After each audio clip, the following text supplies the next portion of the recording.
ఎవరు ఎవరికి తోడవుతారో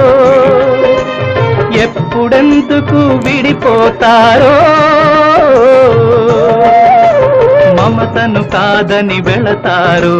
మనసే చాలని ఉంటారు ఎవ్వరి పయనం ఎందాకో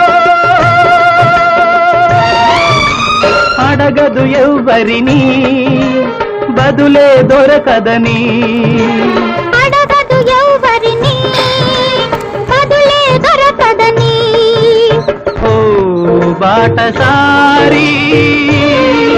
ఇది జీవిత రహదారి ఎంత దూరమో ఏది అంతమో ఎవరు ఎరుగని దారి ఇది ఒకరికి సొంతం కాదు ఇది ఓ బాటసారి ఇది జీవిత